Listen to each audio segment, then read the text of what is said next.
নমস্কাৰ জনাইছোঁ সকলোকে আৰু মই অন্য এটাৰ ভিডিঅ'লৈ সকলোকে স্বাগতম জনাইছোঁ।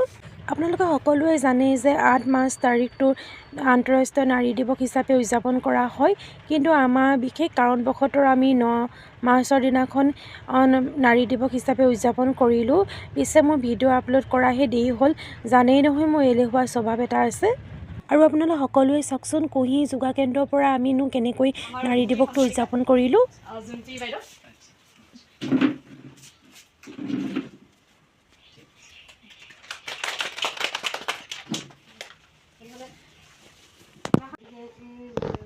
নাৰী দিৱসৰ লগত সংগতি ৰাখি আমি এটা আজি কুঁহি যোগ কেন্দ্ৰত এটা মানে ফ্ৰীকৈ হেল্থ কেম্প দিয়া হৈছে। গতিকে আশা কৰিছোঁ সকলো ৰাইজ আহিব, সহযোগিতা কৰিব আৰু আপোনালোকৰ কাম পৰিচালনা কৰাত ভালেই হ'ব। প্ৰথমতে আমি য়োগাই আৰম্ভ কৰিলোঁ প্ৰগ্ৰেমটো, তাৰপিছত ইয়াৰ ফ্ৰীকৈ এটা মেডিকেল কৰা হৈছে, আয়োজন কৰা হৈছে। আপোনালোকক চাওকচোন কিমান ধুনীয়া লাগিছে, সকলো বাইদেউকে ইমান ধুনীয়াকৈ আমি ড্ৰেছ কৰিছোঁ। আৰু ইয়াৰ মই দায়িত্ব পালোঁ যে সকলো নাম এণ্ট্ৰি কৰা, যিমানখিনি পেচেণ্টে দেখুৱাব। এগৰাকী নাৰীয়ে আমাক তুলি তুলি ডাঙৰ দীঘল কৰে। এগৰাকী নাৰী হাতত ধৰি ফুটবলৈ শিকায়, আনকি কঠিন সময়ত এগৰাকী নাৰীয়ে হাত ধৰি দিয়ে। সেয়ে হ'ল জন্মদাত্ৰী। মেডিকেলৰ প্ৰগ্ৰেমটো শেষ হোৱাৰ পাছতেই পিছৰ কাৰ্যসূচীখিনি কৰিবলৈ লোৱা হৈছে।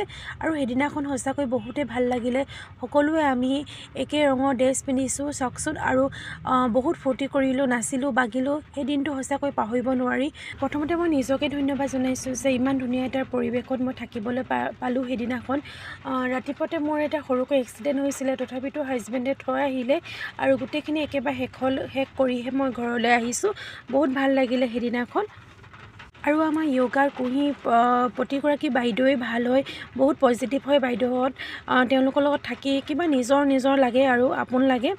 আৰু আমাৰ যিগৰাকী বাইদেউ আছে নৱনীতা দাস বাইদেউ, তেখেতো বহুত ভাল হয়, একেবাৰে লগৰ ছোৱালী নিচিনা আৰু হাঁহি ধেমালি মাজেৰে আমি য়োগা কৰোঁ। বহুত ভাল লাগিলে।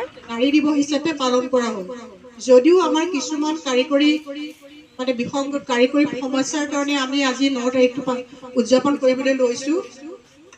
নাৰীৰ সন্মান আৰু অধিকাৰৰ কাৰণে সামাজিক, অৰ্থনৈতিক আৰু ৰাজনৈতিক ক্ষেত্ৰত যাতে নাৰীয়ে স্বীকৃতি লাভ কৰে, সমমৰ্যাদা পায়, তাৰ কাৰণে এই নাৰী